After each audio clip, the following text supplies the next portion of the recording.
Hola compañeros, ¿qué tal? ¿Cómo están? Bienvenidos. Pues vamos a trabajar nuestra última sesión de espacio abierto para el aprendizaje. Y bueno, pues como les había mencionado, hicimos ya esta cuestión de trabajar lo que fue desde la sesión uno, establecer los principios de la argumentación.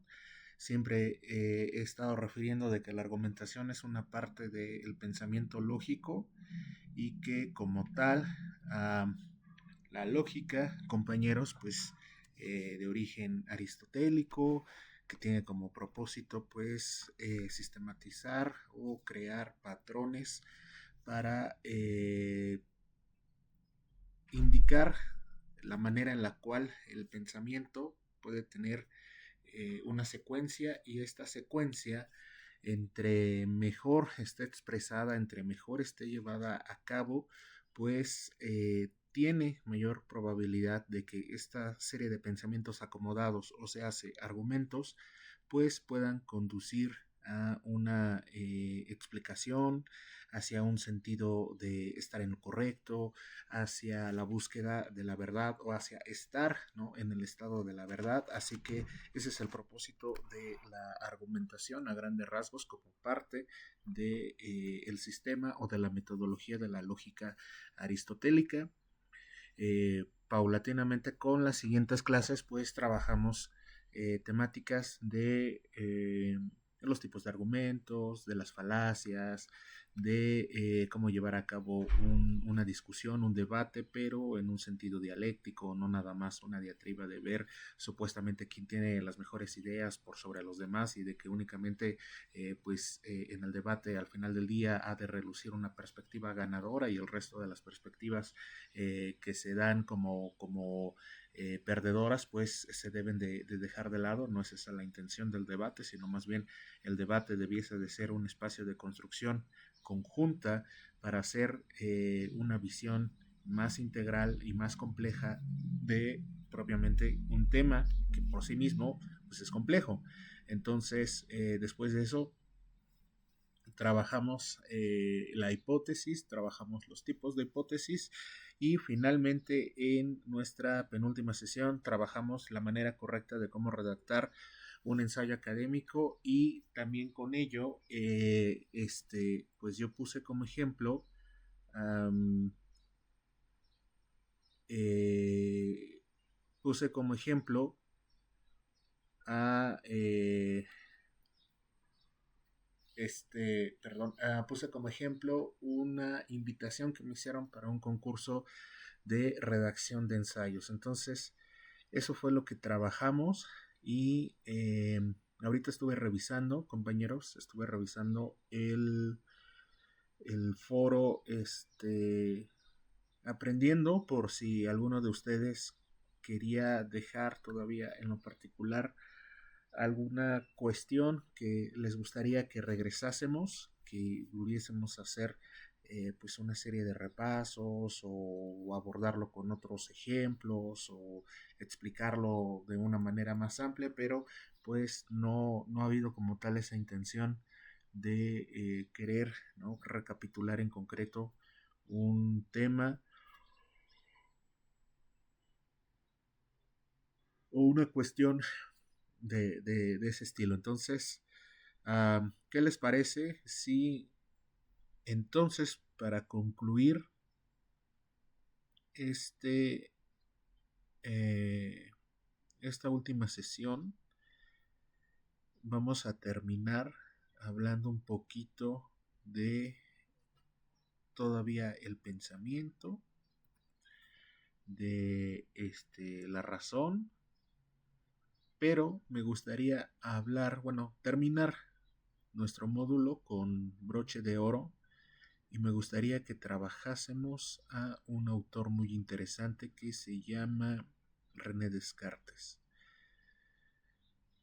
Un momento nada más, compañeros, en lo que les cargo estas diapositivas para llevar a cabo este propósito, y ya está, listo. Ok, bueno, vamos a hablar de René Descartes, pero vamos a hablarlo en el sentido de por qué con René Descartes y el método que él propone, pues uno puede llevar a cabo mejores investigaciones y mejores deducciones y mejor construcción de argumentos cuando estamos, ah, estamos ante situaciones de problemas o eventos que involucran a las ciencias sociales. El método científico, compañeros, es adecuado, es propicio cuando nosotros estamos trabajando pues cuestiones del ámbito de las ciencias exactas, de las ciencias naturales y cuando el objeto de estudio en buena medida pues no involucra todo lo que conlleva eh, a la sociedad, a la persona como individuo, a las personas conviviendo con otras personas. Cuando no se trata de este tipo de temas, pues el método científico es el más adecuado. Cuando tenemos un problema de física, cuando tenemos un problema de matemáticas, cuando tenemos un problema de las estadísticas, de la química, pues la mejor manera de trabajar este tipo de problemáticas es aplicando el método científico. No ocurre lo mismo con las ciencias sociales. ¿Por qué? Porque desde la cuestión de la experimentación, del análisis del resultado y de llegar a una serie de conclusiones, la experimentación es un proceso de prueba y error hasta encontrar sistemáticamente una manera de recrear y repetir un fenómeno de manera controlada. Y para crear y repetir este fenómeno de manera controlada, pues vuelvo a lo mismo, es con base en la prueba y en el error. Y pues cuando hay errores, pues estos errores para el trabajo científico no son como tal relevantes a menos que se tome nota de la manera específica en la cual uh, se tuvo como tal estos fallos, pero aquellos sujetos de prueba equivocados, pues son descartados. O sea, si te equivocas en un experimento, limpias el área de trabajo, retiras el espécimen arruinado, tomas otro más y vuelves a continuar. Imagínense, ¿no? Pensar que una persona, dos personas, tres personas, la cantidad de personas que sean, pues saliesen afectados en un proceso de experimentación. Suena escabroso, suena éticamente muy cuestionable y pues precisamente es éticamente muy cuestionable. Entonces es eso principalmente la razón por la cual yo no recomiendo para nada el método científico para trabajar o para aplicarlo en temáticas de ciencias sociales. Una observación que tengo también, compañeros, con respecto a las ciencias sociales es que siempre existe una confusión por parte quizás de algún compañero o dos compañeros, pero generalmente es una confusión que módulo con módulo, ustedes disculpen, que módulo con módulo voy encontrando. Y esta es de considerar que las ciencias sociales es en sí un tipo de ciencia. Las ciencias sociales es una categoría de distintos estudios. Entonces, cuando se refieren a las ciencias sociales, pues es una manera generalizada de mencionar, por ejemplo, desde el derecho hasta la filosofía, desde la economía hasta, por ejemplo, el servicio social, desde la filología hasta, por ejemplo, las artes plásticas o las artes visuales. Entonces, estas disciplinas pertenecen a las ciencias sociales. La política también es una ciencia social, la ética es una ciencia social. Eh, Considero siempre que deben de tener cuidado con saber emplear de manera correcta este término y pues para dejar todavía más en claro que no es lo correcto cuando ustedes, por ejemplo, mencionen que están abordando un tema desde las ciencias sociales, pues se necesita que ustedes especifiquen cuál de todas las ciencias sociales, porque ciencia social como tal no existe como un área de estudio, sino que engloba a muchas áreas de estudio. Y te lo pongo así en concreto. Si tú, por ejemplo, tuvieses un problema legal, ojalá que no sea el caso, pero si lo llegases a tener, pues recurrirías o hablarías con un abogado. Ujú. No irías, por ejemplo, con un economista, no irías, por ejemplo, con un filósofo, no irías, por ejemplo, con un sociólogo, no irías, por ejemplo, con un antropólogo. Si yo tengo un tema jurídico, tengo que ir con un abogado, con alguien que estudió derecho. El derecho también es una ciencia social. Entonces, yo todas las que he estado nombrando, derecho, sociología, antropología, filosofía, política, psicología, servicio social, economía, son ciencias sociales, compañeros. Les puede resultar, ¿no?, un poco interesante que yo mencione la economía, sí, eh, no hay que dejar de lado de que tiene una considerable parte de una ciencia exacta, como lo son las matemáticas, pero también, estimados compañeros, la economía se basa mucho en el carácter o en cómo impacta precisamente los modelos económicos, el flujo de las transacciones, el flujo de la especulación, el flujo del esfuerzo del trabajo, de todas las variables de la economía. Importa también demasiado el peso, ¿no?, de cómo éstas transforman, de cómo éstas repercuten o de cómo la sociedad en la cual se desarrolla este modelo económico, pues cómo ésta precondiciona o condiciona, mejor dicho, a un modelo económico, a un tipo de economía, a un giro de mercado, etcétera, etcétera, etcétera. Entonces, pues sí, la economía es considerada también como una ciencia social más. Bueno, ya una vez aclarado por qué yo no considero que el método científico es el más adecuado para hablar de las ciencias sociales, pues también he de decirles que las ciencias sociales han desarrollado diferentes metodologías. Hay metodologías de estudio, hay metodologías por ejemplo, cómo hacer una investigación, cómo armar un caso cuando estamos hablando en términos del derecho, cuando estamos hablando en territorio de la antropología, de la sociología, de la psicología, no se diga, la psicología debe de tener muchísimos métodos, muchísimas maneras con las cuales puedes tratar de explicar los fenómenos los cuales atiende la psicología, que son los fenómenos del consciente, del inconsciente, del comportamiento, de los hábitos, de las fobias, de las filias, etcétera, etcétera. Entonces, pues claro que tiene un método especial la psicología, la filosofía tiene también muchísimos métodos. A mí, por ejemplo, en lo particular me gusta el método de la hermenéutica gadameriana o también, si lo considero necesario, la hermenéutica del Círculo de Frankfurt, pues es muy útil. Pero precisamente hablando de la filosofía, creo que lo que propone René Descartes en un ensayo que se llama El discurso del método es el que yo considero más adecuado para que ustedes en esta instancia en la que están pues puedan llevar a cabo mejor, mejores reflexiones, mejores trabajos y puedan ustedes comprender también mejor el fenómeno de la naturaleza humana, de una persona en lo individual, de una persona en lo colectivo y bueno, pues eso en gran medida es la razón o el tenor principal del estudio de las ciencias sociales.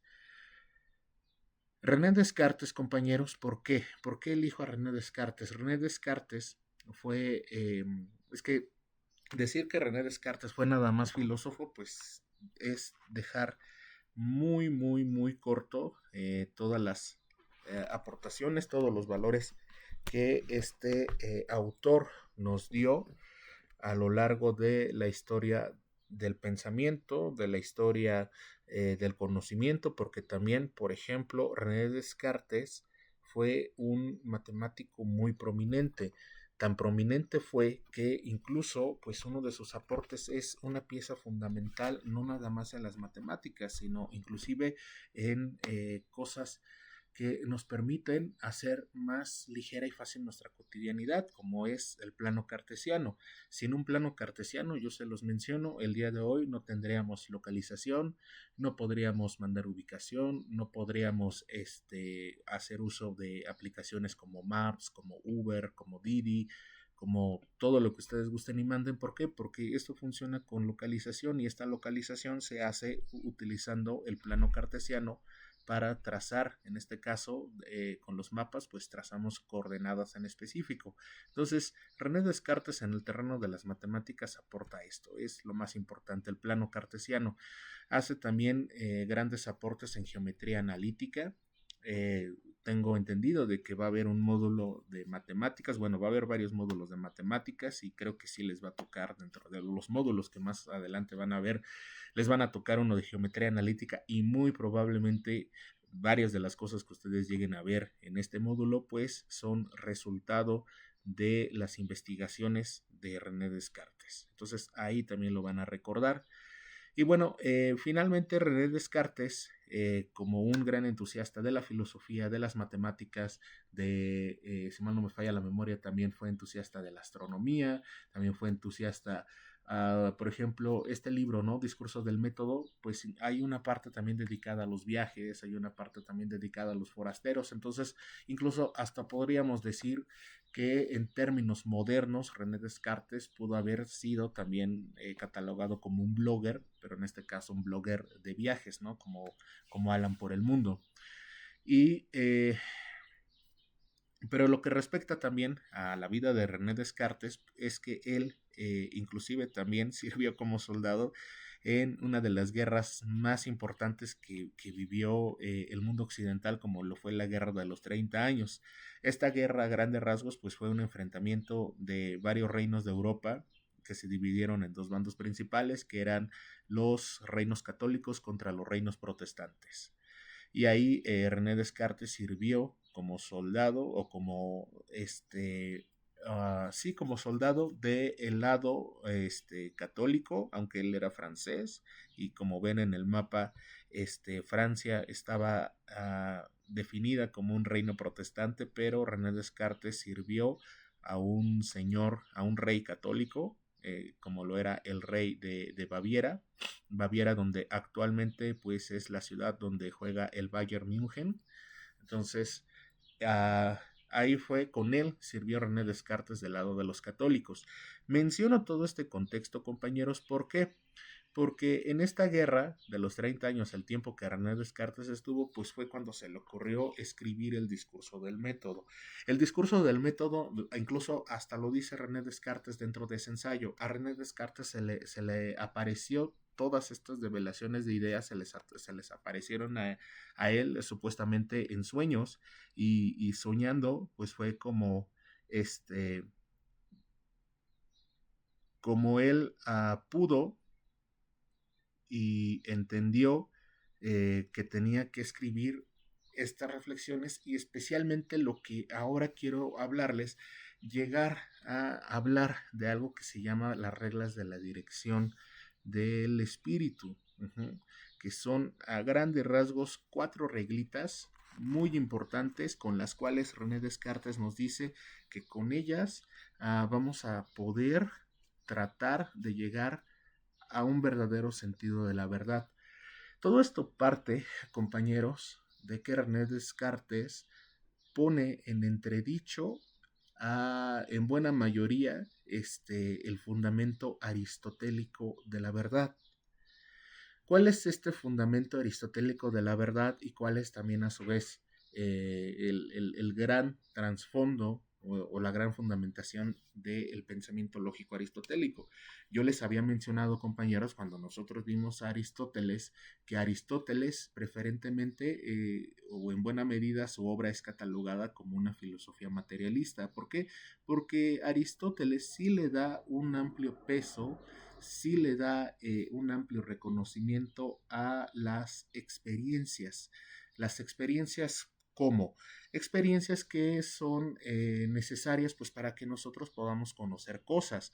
Nosotros, dice Aristóteles, pues tenemos que tener afinidad de nuestros sentidos, pues para poder ver, para poder escuchar, para poder tocar, para poder sentir, para poder degustar las cosas. Entonces, con los sentidos nosotros es como comprendemos las cosas. Pero René Descartes dice que no. René Descartes dice que los sentidos son engañosos. René Descartes dice que como uno ve las cosas, otra persona las ve distintas, que como uno escucha algo, otra persona escucha distinto, y así sucesivamente en un bucle sin terminar. Entonces, René Descartes duda demasiado y dice, si uno ve una cosa y otro ve otra cosa, pero otro ve otra cosa, pero otro ve otro distinto, entonces, ¿quién es el que verdaderamente está viendo?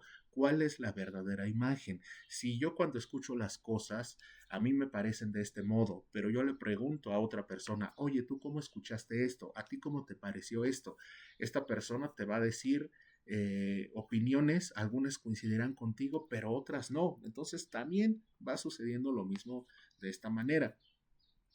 Y dice René Descartes, bueno, entonces creo que estamos con un problema de conocimiento enorme, magnánimo. No se puede, no nos podemos poner de acuerdo. Y si no nos ponemos de acuerdo con base en lo que conocemos con los sentidos, y en buena medida son los sentidos los que nos han ayudado a descubrir y a relatar el mundo que nos rodea, entonces, ¿qué pasaría si todo está mal? ¿Qué pasaría si en verdad no conocemos nada? ¿Qué pasaría si todo es un sueño o si todo son ilusiones, si todo son apariencias y nada hasta el momento ha sido verdadero y nada hasta el momento ha sido objetivamente conocido? Es lo que dice René Descartes y me gustaría que se queden con esta noción, con objetivamente, lo objetivo. Y traslada también esta necesidad de la objetividad, la traslada también inclusive en la manera en la cual se transmitía en la época cartesiana el aprendizaje. ¿Por qué? Porque era muy de oficio. ¿Por qué? Porque era muy de nicho. ¿Por qué? Porque era muy particular. Las ciencias como tal no estaban definidas, las áreas de estudio como tal no estaban marcadas. Un abogado no nada más se dedicaba a las leyes, un abogado también era poeta, un abogado también era un contador, un abogado también era un experto en letras, en oratoria. Entonces, era muy distinto, por ejemplo, un abogado en la época cartesiana a los abogados en la actualidad. Un médico, bueno, pues un médico también era farmacólogo, un médico también era a su vez había casos donde había, por ejemplo, barberías donde también te hacían trabajos de odontología, porque hubo una época en donde la barbería incluía también ayudarte, revisarte los dientes, quitarte muelas picadas, hacerte, quitarte las muelas del juicio. Anteriormente ibas con ello con un barbero. Entonces, a René Descartes no le gustaba esto. ¿Por qué? Porque no lo veía objetivo. ¿Por qué? Porque no lo veía bien establecido, bien calculado. Y René Descartes dice que el conocimiento se está volviendo muy caótico, se está volviendo muy encimoso, y es por eso que propone estas reglas de la dirección del espíritu. ¿Con qué propósito? Con el propósito de saber ser objetivos, con el propósito de saber ser concretos, con el propósito de saber ser este término que ahora es muy empleado, saber ser metódicos. ¿Qué es saber ser metódico? Bueno, pues saber ser metódico es saber ser secuencial y saber cómo llevar a cabo procesos de una manera estandarizada. Eso es ser metódico. Y Descartes es justamente lo que buscaba, el estándar, crear por primera vez un estándar. Si esta área de estudio se va a dedicar a esto, que se dedique a esto de esta manera, que se aprenda de esta manera, que sus límites sean de esta manera y sean asimilados por todos de una exacta manera. Porque vuelvo otra vez a lo mismo. Las profesiones, los oficios, los estudios anteriormente, antes de René Descartes, pues eran muy de nicho, muy propios, y cuando comparabas a abogado X con abogado Y, no tenían muchas veces concordancia, no tenían un tronco en común. Y esto pasa todavía, por ejemplo, con los oficios o las disciplinas del medio del mundo oriental. Uh-huh.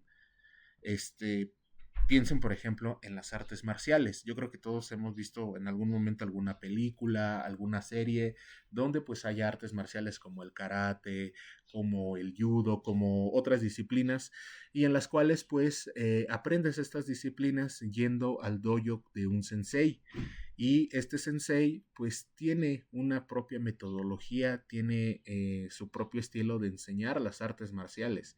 Y al final del día, cuando un estudiante se enfrenta con otro estudiante a pesar de que han aprendido una misma arte marcial, pues dependiendo del sensei, cada uno perfila distintas técnicas, cada uno perfila distintas habilidades, no están estandarizadas, o sea, los senseis no enseñan de la misma manera, hay senseis buenos, hay senseis malos y básicamente eso es, por ejemplo, todo lo que sustenta las tramas como Karate Kid, desde las películas hasta las series. Uh-huh. Y ocurría también exactamente lo mismo con las ciencias y las disciplinas antes de René Descartes. Dependiendo del maestro, dependiendo del lugar, dependiendo de la escuela, se enseñaba las artes, los oficios, las carreras se enseñaban de distintas maneras, no había una estandarización. Ahora nosotros ya tenemos estandarizaciones. Claro, sí hay características, sí hay elementos adicionales dependiendo del subsistema. Vamos a ponernos nosotros de ejemplo.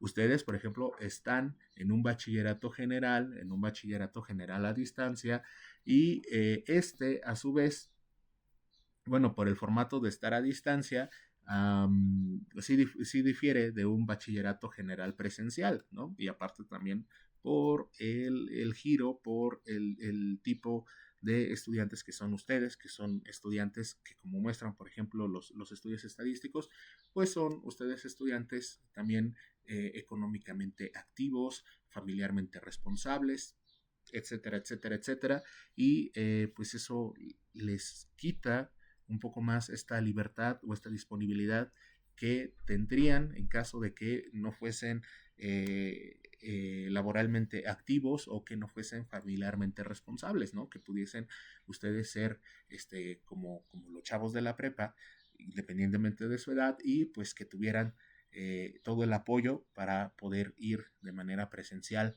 a una escuela en un horario establecido, con semestres largos, y bueno, pues no hacerlo con respecto a módulos, pero a lo que voy es que independientemente de que ustedes en vez de ir por semestres van por módulos, lo que nosotros como sus asesores virtuales y también la plataforma como tal tratamos de enseñarle, les enseñamos conocimientos perfilados, pero aún así en común con el bachillerato general. Y a su vez el bachillerato general está perfilado y tiene muchísimas afinidades con los otros subsistemas. Por ejemplo, cómo estudiar en un DGT, cómo estudiar en un CECITEM, cómo estudiar en un CEBETIS, cómo estudiar en un CONALEP, cómo estudiar en un Bacacho, cómo estudiar en otra instancia de media superior. Pero vuelvo otra vez a lo mismo. No ocurría eso con René Descartes. No ocurría para nada eso. ¿Por qué? Porque los maestros desarrollaban sus propios modos, sus propias maneras de enseñar, sus propias particularidades de comprender una disciplina, de comprender una ciencia, y así la explicaban y así transmitían su conocimiento. No se preocupaban por estandarizarlo, no se preocupaban por tenerlo en común con los otros profesores, con las otras universidades. No se preocupaban por ello. Y René Descartes no le gustaba eso, no le gustaba eso, ¿por qué? Porque todo quedaba al final del día relativo, todo quedaba al final del día subjetivo, y era todo lo contrario que René Descartes quería hacer. René Descartes quería llegar a la objetividad y comprendía que para llegar a la objetividad había que tener o había que diseñar una serie de reglas.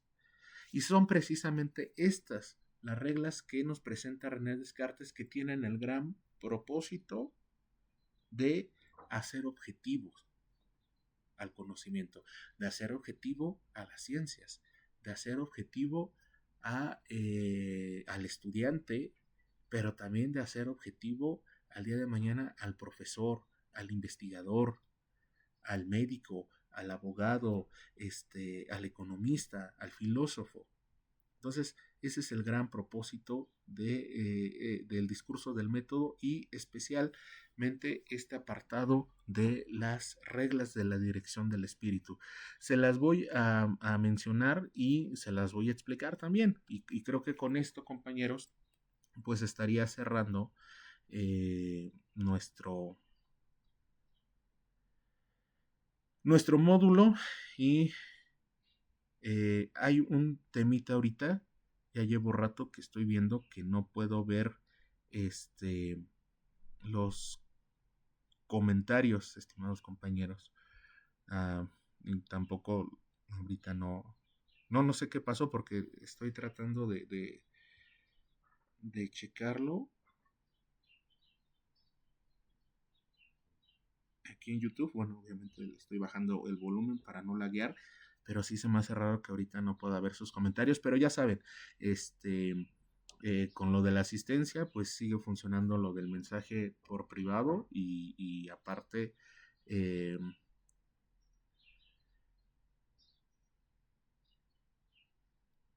y aparte también, ya saben que en el fin de semana, bueno, pues ustedes pueden ver la sesión más tarde mañana o el domingo y me mandan el mensaje y les va a seguir contando la asistencia. Este, ¿Qué más les quería mencionar? Eh, Antes de pasar a estas reglas de la dirección del espíritu, también recuerden, ustedes van a tener su descanso la semana que viene, pero pregunten con su maestra tutora o pregunten con el maestro Same si su descanso de esta semana probablemente vaya a empatar con el descanso de Semana Santa. Uh-huh. ¿Por qué? Porque este domingo va a ser...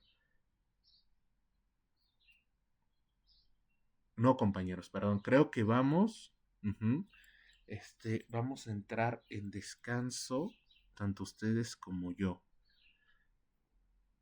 Sí, yo todavía creí que era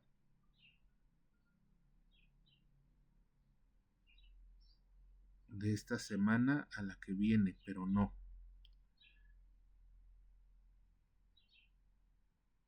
No, todavía no ha llegado, pero hay que cuidar eso, o sea, este, hasta lo bueno es que su semana de descanso para pasar al módulo 6 les va a coincidir con la Semana Santa. Ojalá que en sus ocupaciones puedan ustedes tener también un merecido descanso y disfrutar con la familia en inicio de abril. También lo que va a suceder, compañeros, cuando ustedes ya entren al módulo 6, y como nos lo sabían a nosotros como asesores virtuales, nos los habían dicho ya con antelación, en abril ya van a cambiar los días de espacio de sesión abierto para el aprendizaje. Ya no van a ser los miércoles y los viernes. Ahora los espacios, estas sesiones, ya van a ser los martes y los miércoles. Es la nueva disposición.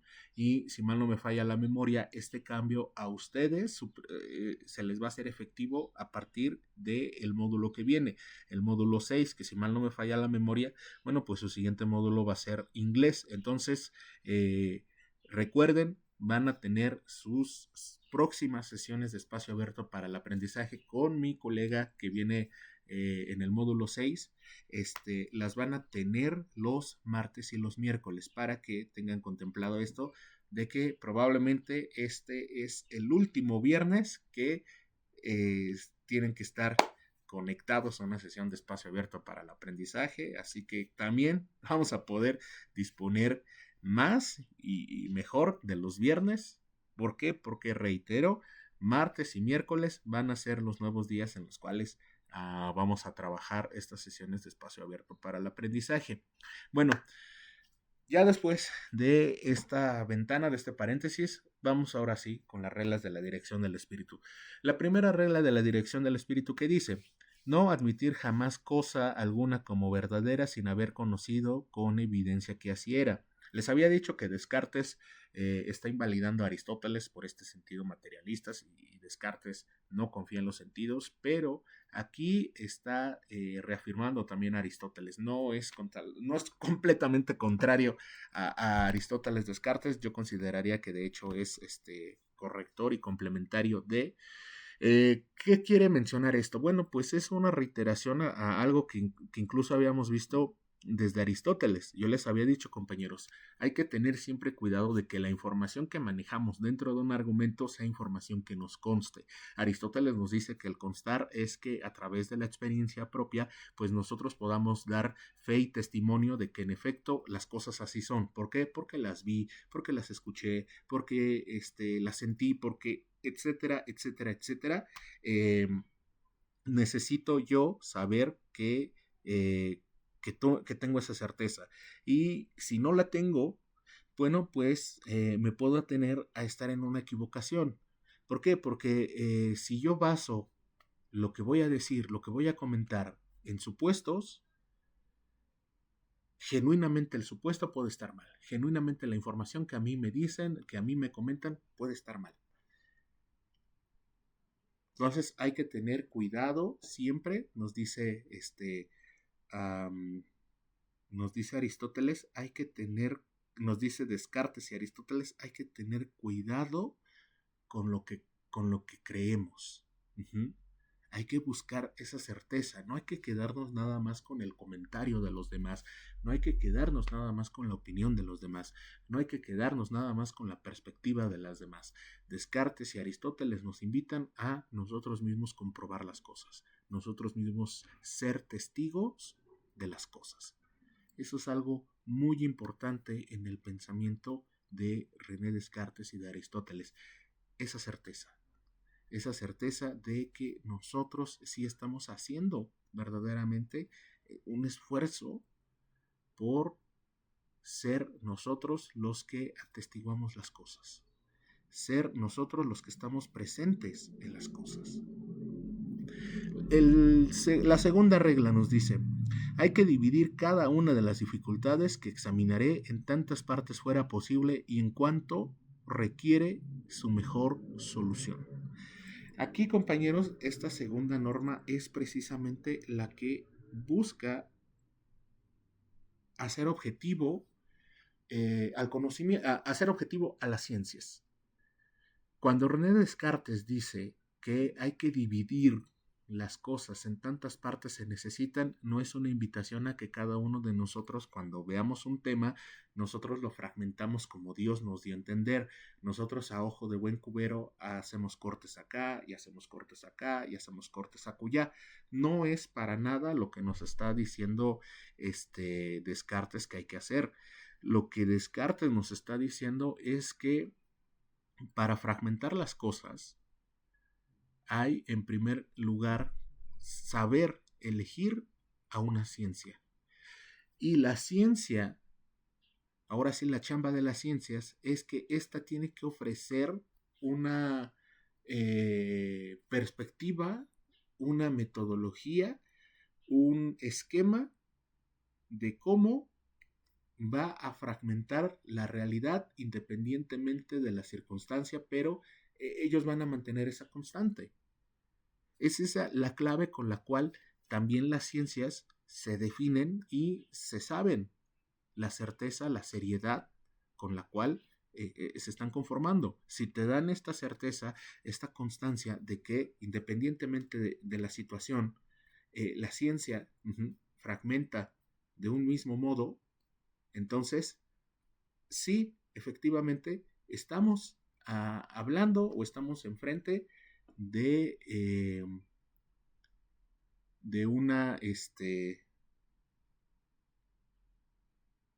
estamos enfrente de una ciencia objetiva. Y vuelvo otra vez a lo mismo. Antes de Descartes, la ciencia no era objetiva. ¿Por qué? Porque cambiaban sus puntos de vista, cambiaban sus criterios de cómo tratar un tema. Unos decían, trátalo así, examínalo así. Otras personas decían, no, este tema, trátalo así, divídelo así. Entonces, los cortes no coincidían, los análisis no empataban.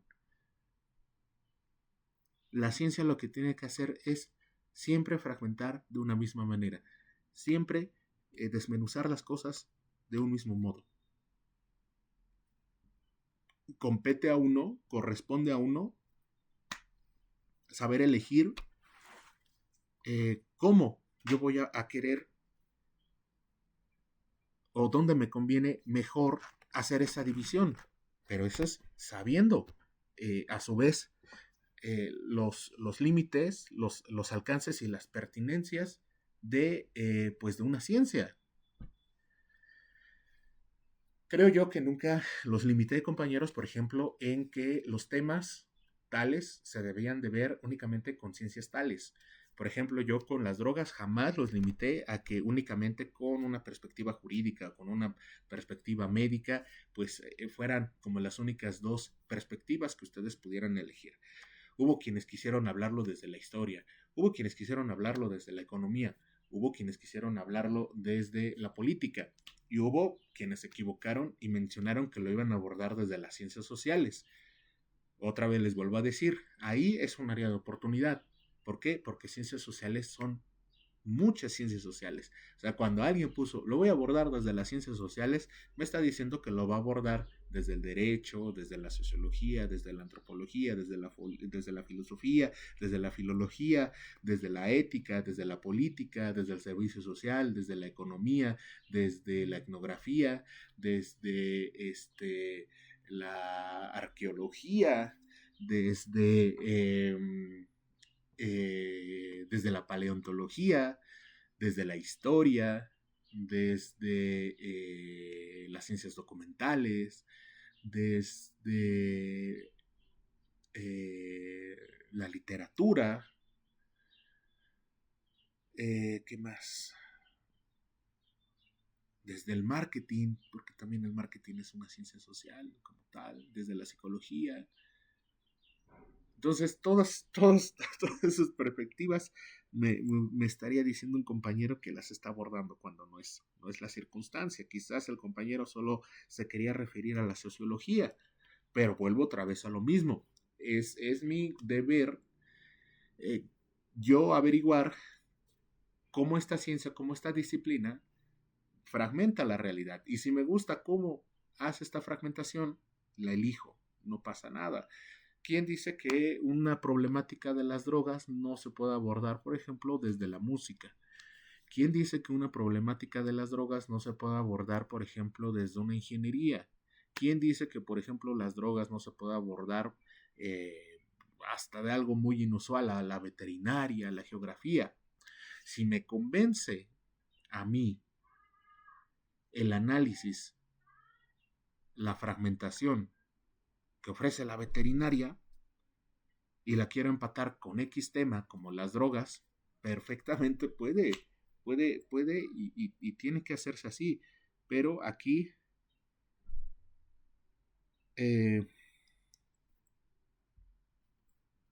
aquí el tema es que que ustedes estén conscientes de esta fragmentación, que no se inventen fragmentaciones, muy importante. Muy, muy importante. En esto consta esta segunda regla del espíritu. Vamos con la tercera.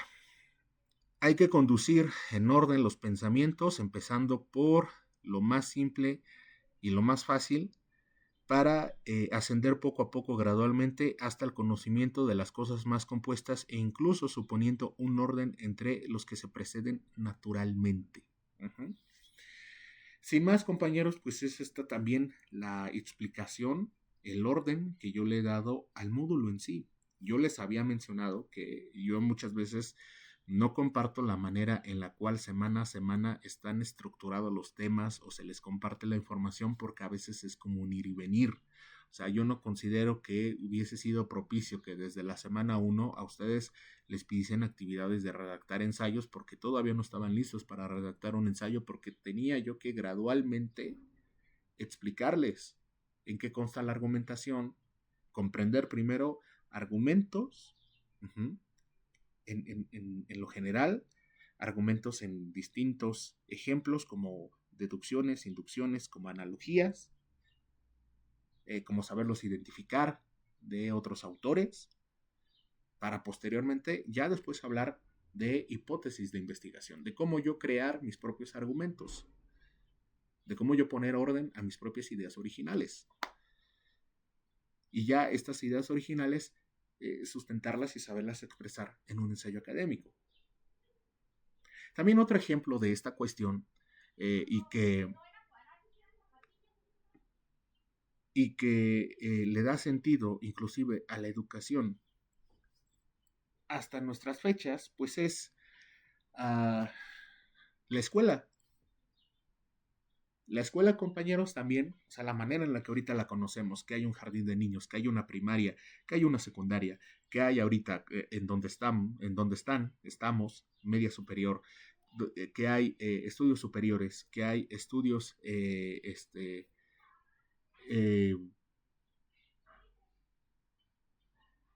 posgrado. Esto corresponde al orden cartesiano.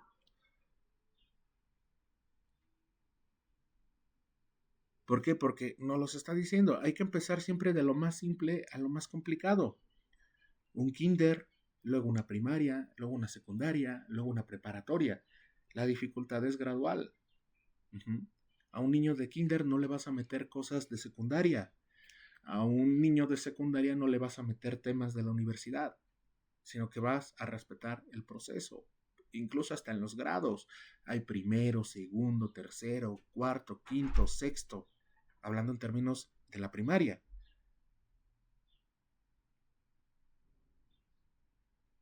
Hay, por ejemplo,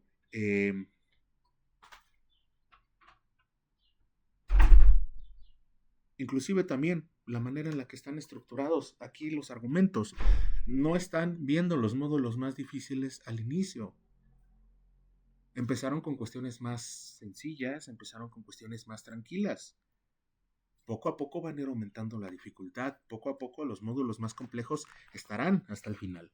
Y este es el orden cartesiano. René Descartes es quien puso el dedo sobre la mesa para cómo apoyarnos a no hacer tan confuso el aprendizaje. Empieza de lo más sencillo, vete aumentando de poquito a poquito la dificultad, pero empieza de lo más sencillo. Vuelvo otra vez yo a lo mismo. Ya como está tan bien asimilada esta idea cartesiana, ya lo obviamos, ya creemos que siempre la humanidad sabía que para aprender hay que empezar de lo más simple a lo sencillo. Y hasta podemos imaginarnos que, por ejemplo, en la antigua Grecia había un antiguo jardín de niños, había una antigua primaria, había una antigua secundaria a donde mandaban a los antiguos niños griegos ahí a estudiar. Pero es muy nuevo, compañeros, es con René Descartes. Y ustedes me dirán, oye, pero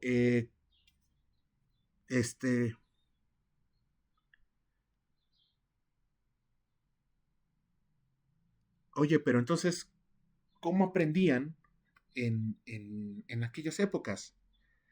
Pues era muy confuso. Primero, para empezar, no todos tenían la posibilidad de aprender. Eran muy pocas personas las que podían aprender. Y los que aprendían, bueno, pues aprendían, no había muchas opciones. Había, por ejemplo, las escuelas, pero escuelas eh, fuertemente influenciadas o dependientes de la iglesia, ¿no? Te ibas a estudiar con los padres, te ibas a un seminario, o podías tener un tutor particular. Pero también, ahí vuelvo a lo mismo, dependiendo del seminario, dependiendo del tutor escolar, él tenía su propia metodología de enseñanza. Y muchas veces pues era una enseñanza que no estaba dosificada. Se podía partir o se podía empezar a trabajar con tu tutor, con los padres, se podía empezar a trabajar de inicio con los temas más complicados.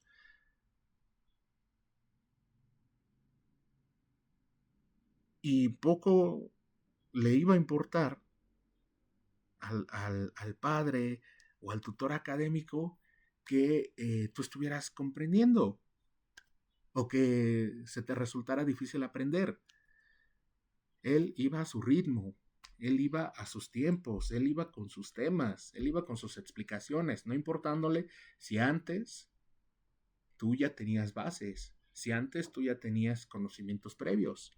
Él ya lo daba por sentado y soltaba los temas. Él ya daba por sentado las dificultades y soltaba los retos. Y así era como funcionaba la educación antes. Era también muy subjetiva. Muy subjetiva. Y es con René Descartes que existe esta preocupación por un aprendizaje dosificado y paulatino. Y no es tan, no tiene tanto en la historia de la humanidad, no tiene tanto tiempo estas ideas. Tienen 300 y tantos años que apenas se está haciendo esto. Y hubo otros siglos y otros siglos y otros siglos en los cuales pues se aprendieron de distintas maneras, a veces complicándose más las cosas. Uh-huh. Y bueno, la cuarta idea también, algo que yo le recomiendo bastante, no nada más para con este módulo que el día de hoy, al menos en las sesiones de espacio abierto para el aprendizaje, concluye. La cuarta norma de estas reglas de la dirección del espíritu nos dice que todo esfuerzo que yo vaya a hacer, en este caso traduzcan esfuerzo como, por ejemplo, las actividades integradoras, los proyectos integradores finales, todo esfuerzo, toda actividad, nos dice René Descartes, hay que comprobarla, hay que estar seguros de que está bien, es lo que nos dice Descartes. Hay que darle una doble chequeada, hay que darle una doble lectura. Muchas veces, quizás por las prisas, quizás por si un poquito al ahí se va, no nos cercioramos de que efectivamente hice o entregué bien una actividad. O sea, San, cumplí, la mando. San, la rellené, la mando. Pero se me va checar la conciencia. Se me pasa revisar los detalles. Y a veces en los detalles pueden estar las áreas de oportunidad. Puede pasar, y desgraciadamente me llega a pasar en proyectos integradores finales donde se presenta una actividad excelente, pero llego al final de la misma y no veo fuentes de información. Me ha pasado en casos que hay compañeros que defienden que no ponen fuentes de información porque dicen que con observación sacaron el tema. Yo lo creería, compañeros, que con observación sacaron el tema o plantearon el tema, en dado caso de que inclusive me estuvieran hablando de un tema que es 100% original, pero muchas veces no lo es. O en la gran mayoría de los casos, los temas no son originales. Los temas son una cuestión situada, un horizonte dado, diría otro autor llamado Martin Heidegger. El horizonte nosotros no lo ponemos. Nosotros no inventamos el español, nosotros no inventamos a México, nosotros no inventamos la realidad de México. Tenemos que aprender a vivir en la realidad de México. Y desde donde estamos, desde nuestros perfiles, vemos esta realidad de México. Pero si ustedes me hablan, por ejemplo, de inseguridad, ustedes no han descubierto la inseguridad. Si ustedes me hablan, por ejemplo, de la pobreza, ustedes no han descubierto en sí a la pobreza. Entonces, sí que hay, al menos,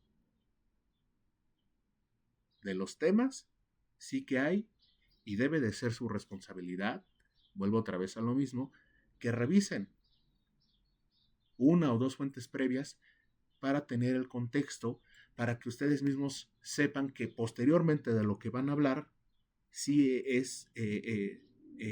hay un grado de originalidad. Se los había dicho con la hipótesis de descripción. A mí, en lo particular, no me gusta trabajar hipótesis de descripción porque es donde yo debo de ser más meticuloso, de comprobar que efectivamente lo que yo estoy pensando, alguien en algún otro momento no se me haya adelantado y que el tema del cual yo voy a hablar, las características que yo voy a mencionar, pues en realidad sí son características novedosas. ¿Por qué? Porque ya previamente hice el esfuerzo bibliográfico de checar que las características que creo yo que son nuevas, pues sí son nuevas. Entonces, hacer esto, compañeros, es revisar bibliografía previa y hay que colocar esa bibliografía previa en un apartado bibliográfico. Entonces, por favor, no se vayan a confiar. Esta cuarta norma cartesiana se las estoy encomendando con el proyecto integrador final. No apresuren a enviar tan rápido el proyecto integrador final. Chéquenlo, rechéquenlo, vean que cuadre bien, que esté bien presentado, porque como alguna compañera lo comentó, ahorita en el foro aprendiendo, este trabajo es el que mayor peso en la calificación tiene. Tiene hasta más peso que todas las actividades integradoras que han entregado juntas. Entonces, cuidado por favor con el proyecto integrador final. Se los encargo. Y bueno, con esto se termina los temas que quise compartir con ustedes, compañeros. Ya saben que para mí siempre es muy grato trabajar con ustedes. Creo que yo también en algún momento se los había compartido. Yo me siento muy a gusto estando aquí en estas aulas virtuales, estando con ustedes, mis compañeros virtuales. Y pues les mando un atento saludo. Los abrazo, compañeros, a la distancia. Les deseo el mejor de los éxitos. Les digo, viene ahorita bien sincronizado su descanso. ¿Por qué? Porque la semana que viene, pues ya es eh, Semana Santa, si mal no me falla la memoria. O va a ser.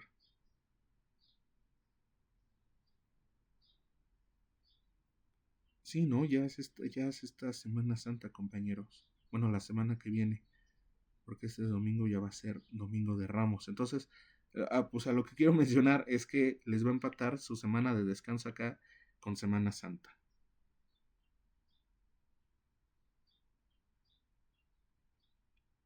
Sí, compañeros. Entonces, pues, miren, qué buen timing ahorita tenemos. Bueno, ya saben, fue un gusto trabajar con ustedes. Saben que, pues, si en algún momento quieren regresar y saludar, no sé si fue con ustedes, sí o no. Creo que sí, cuando entraron compañeros de otras generaciones, el compañero me había dicho que ya estaba en el módulo veintitantos, entonces, pues si algún día quieren volver a regresar y saludar, no hay problema, ya saben, aquí siempre están los brazos abiertos, o quién sabe, quizás en algún momento se ha asignado a módulos más adelante, que sigan viendo donde se sigan trabajando áreas de ciencias sociales. Eh, Quizás yo no soy bueno como tal en derecho, en economía o algo así, pero nociones de filosofía, nociones de política, nociones de antropología, de sociología, de historia, con gusto pues yo puedo apoyar ante estas situaciones. Eh, pues por mi parte ya es todo. Les digo que tuve ahorita un temilla con de mi parte con poder mirar sus comentarios, sus saludos, sus pases de lista. No los veo. No sé ahorita qué le pasó a mi software de transmisión, pero los saludo a todos. Ahorita todos los que me hayan mandado un saludo, hayan comentado algo, los saludo, compañeros, y perdón por no poder contestarles.